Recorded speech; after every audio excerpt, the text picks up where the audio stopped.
Muy buenas a todos amigos y bueno, hoy quiero hablaros sobre las mareas y sobre la pesca, sobre el bajamar y sobre el pleamar. Vale, son condiciones que la verdad es que me interesa mucho que veáis y que sobre todo aquí os traigo un pequeño dibujito para que veáis.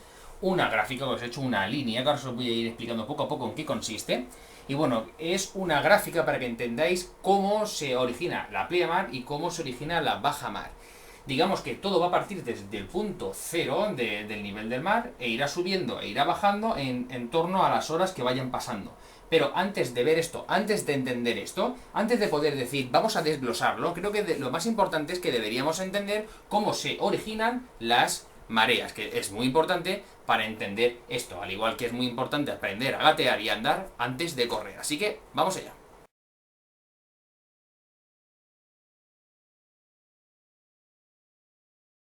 Bien, cuando hablamos de las mareas, tenemos que decir cómo se crean. Y bien, aunque la mayoría de las personas creemos que el cambio de marea se produce en la Tierra, en realidad estamos muy equivocados, porque las investigaciones, sobre todo, aunque esto parezca un poco extraño, las investigaciones que tuvo Isaac Newton, dijeron que esto ocurre fuera del planeta, es decir, ocurre en la galaxia.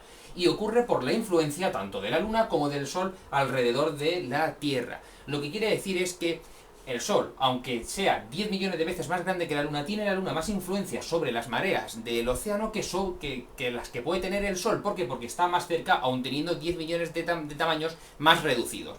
¿Y qué es lo que origina? Pues se origina, para que lo entendáis, en el planeta Tierra encontramos dos tipos de mareas. La marea solar, que os la he coloreado de un tono rojo, y la marea lunar, que os la he tonalidad de un color más gris. ¿Qué es lo que quiere decir esto? Que esto, en la imagen que ahora mismo estáis viendo, se podría considerar una marea viva. Una marea viva, las mareas vivas ocurren, para que lo entendáis un segundo, las mareas vivas ocurren cuando la luna el sol y el sol están perfectamente alineadas. A esto se le llama luna llena o luna nueva. Y ocurre tanto aquí como aquí. Es decir, cuando la luna está aquí, pero los tres astros, es decir, Sol, Luna y planeta Tierra, están unidos. ¿Qué es lo que ocurre?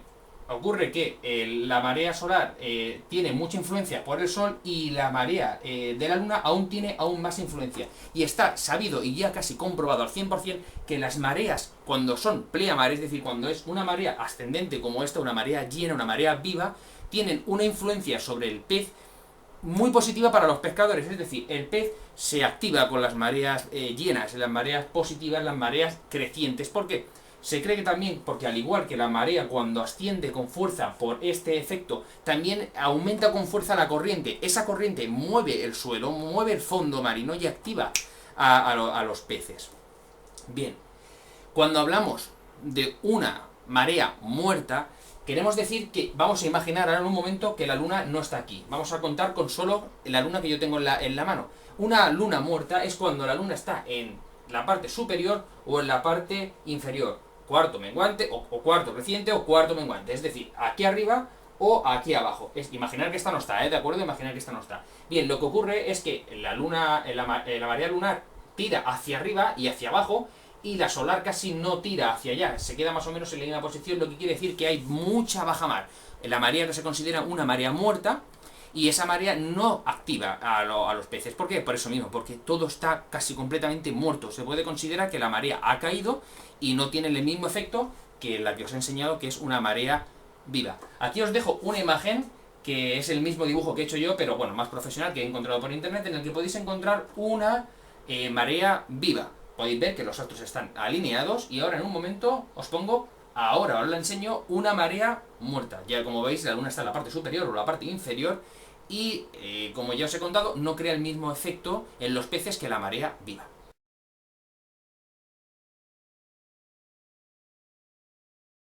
Bien, una vez que ya sabemos cómo se originan las mareas, que ya sabemos que es por la influencia del espacio, es decir, es por la influencia de la luna y del sol, ahora ya podemos hablar de la pleamar y la bajamar. Algo que me gustaría deciros es cuando hay una luna, por ejemplo, un día de luna llena y es una marea viva, es una marea la más grande que podemos encontrar en el planeta Tierra, es una marea viva, es una marea de luna llena.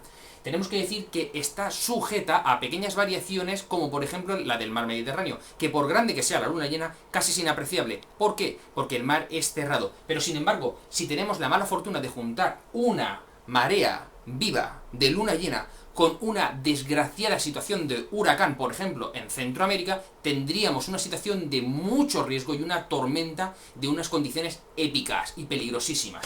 Bien, deciros que al día tenemos 2 pleamares y 2 bajamares. Bien, aquí os pongo los metros, aquí pongo las horas del día en las que se están dando estas situaciones. Y ahora quiero que veáis una cosa. ¿A qué consideramos pleamar? La pleamar la consideramos cuando pasa del nivel 0 del mar, que aquí estoy viendo, y empieza a ascender hasta que llega en bajada al nivel 0 antes de empezar la bajada. Todo esto se considera pleamar. Y, por así decirlo, la pleamar se considera el cenit. El cenit es el punto más alto que alcanza la subida de la marea. En este caso sería una marea aproximadamente de 1,30 m.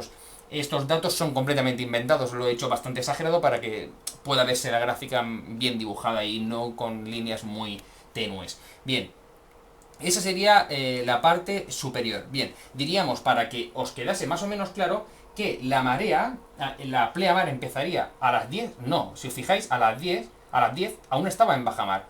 Ahí es donde comenzó, ¿lo veis? Ahí es donde comenzó, en ese punto comenzó. Comenzó aproximadamente, vamos a decir, es inventado, lo podéis ver, por ejemplo, a las 10:10 más o menos, comenzó la pleamar y duró hasta la 1 más o menos. Lo que podéis ver aquí, las 13 horas, la 1. Bien, este periodo, que podemos decir desde aquí hasta aquí, es un periodo muy propicio para que tus cebos estén en el agua pescando, para que tus cañas estén en el agua pescando. Sería un poquito arriesgado decir, me planto a las 10:10 y me voy a la 1. No, a ver, si lo utilizamos con cabeza, siempre es bueno pues haberlo hecho 20 minutos antes y 20 minutos después. ¿De acuerdo? Es muy importante. Bien, la bajamar. Una vez que comienza la bajamar, comienza más o menos a la 1, como ya hemos dicho, y en este caso dura más o menos hasta las 3:15, como podéis ver. Es decir, acaba aquí y se inicia aquí también, ¿vale? La bajamar. Bien, como podéis ver, desde que empieza el punto de bajamar hasta que comienza el punto de pleamar, todo esto se considera bajamar. Y bajamar, por así decirlo, bajamar, se considera al cenit de la parte más baja que alcanza el nivel del mar. Al igual que el pleamar es el nivel más alto que ha conseguido el mar en este día, la bajamar será el nivel más bajo que habrá conseguido el agua en este día. Y ahora quiero mostraros para que veáis cómo se parecería esto, cómo se parecería este dibujo cuando llegásemos al cenit, es decir, cuando llegásemos a la pleamar. Bien, para que veáis cómo ha quedado el nivel de pleamar, que antes subía en esta zona y por aquí bajaba, este es el nivel de pleamar y así es como se quedaría, como os lo he dicho, a las... ¿qué os he dicho? A las 11:10, 11... A ver, como aquí tenéis a las 11:30 más o menos, sería el punto más alto de pleamar cuando empezó en su momento y más o menos sería así. Toda la zona estaría más activa de peces, toda la zona se habría activado al máximo, la corriente, al igual que en este momento que la pleamar es la más alta, la corriente también es igual de fuerte. Es una corriente fuerte, es una corriente de marea alta, en la que tenemos que todo el fondo está más vivo, está a estas horas, y en este preciso momento tiene que estar nuestras cañas en el agua. Esto es muy importante que se cumpla así, porque la verdad es que estas son las horas más propicias en las que los peces se van a mantener más activos hasta la llegada de la bajada de la pleamar. Que cuando comience la bajamar, todo cambiará. Como podéis ver, ahora ya no estamos en el nivel 0 del mar, sino estamos en el nivel, pues como os he comentado, 1,5 m más o menos, y ha llegado a su punto máximo en este día. Así es como ha quedado, y ahora os pongo una imagen de cómo quedaría en una bajamar. Bien, y en este momento ya tengo el siguiente dibujo creado de esto que os estaba haciendo, para que veáis el cambio, que ahora nos encontramos en el cenit, en la parte más baja de la bajamar, y tenéis que ver esto que ha ocurrido, que no lo he hecho, por así decirlo, sin darme cuenta, lo he hecho pensando en lo que quería mostraros. Y en lo que quería mostraros es que en el Mediterráneo esto jamás se ve, esto jamás lo apreciarías, es un mar cerrado, no se nota en ningún momento en los cambios de marea y casi son imperceptibles. Pero en lugares, por ejemplo, como el Caribe, o en lugares como en la zona de Australia, el cinturón del arrecife, sí que encontramos muchos casos como este. Esto es una pequeña poza que ha bajado el agua más de la cuenta y los peces incluso en algunos lugares, en algunas pozas que llegan a ser grandísimas, animales como las ballenas se despistan a la hora de salir en la bajamar y quedan atrapados durante horas. En muchas ocasiones llegan incluso a morir atrapados porque consumen el oxígeno, al haber muchos peces, consumen el oxígeno de estas zonas de rocas que son pozas, imaginaros, son como piscinas naturales en las que cuando baja la mar ya no pueden salir. Tienen tienen que esperar a la siguiente creciente, que como ya recordáis es la que comienza a subir, aún siendo baja mar hasta llegar al nivel 0, comienza a subir y en algunas ocasiones no les da tiempo a huir. Bien, importante saber, como ya os he comentado, que ya está comprobado científicamente que en los periodos de baja mar es cuando los peces están en menor actividad. Bien, algo que quería comentaros, que es algo que ya lo sabéis, es algo muy importante, es que si la pleamar, tanto las dos del día, alguna de ellas coincide con el amanecer o con el atardecer, es la mejor hora del día para ir a pescar, porque, como ya os conté, la visión de los peces a esa hora, con la luz polarizada, aumenta y es mucho mejor, su actividad se multiplica por 10. Es importante, aquí tenéis... Bueno, aquí tenéis lo que os he estado comentando, la pleamar, la bajamar, cómo se dan las mareas, cómo se crean, la influencia de la luna, del sol, que hacen que estos cambios a lo largo del día sean más fuertes o sean más débiles. Espero que os haya gustado, espero que os pueda dar una idea de, sobre todo, a qué horas debéis de ir, sobre todo para si encontráis zonas de tablas de mareas, cómo interpretarlas. Os hablaré en más vídeos sobre esto, que la verdad es que es un tema que me interesa mucho, es un tema que os puede ayudar muchísimo a planificar vuestras jornadas y a tener éxito en ellas. Y bien, bueno, como ya os he dicho muchas veces, no es una ciencia exacta, ninguna ciencia exacta es ciencia exacta, esto es algo muy importante que me decía mi profesor y es cierto. Siempre están sujetas a variaciones y, bueno, lo importante es que lo hayáis entendido y si os ha gustado darle a like, suscribiros a mi canal y un saludo de vuestro amigo Barracudo.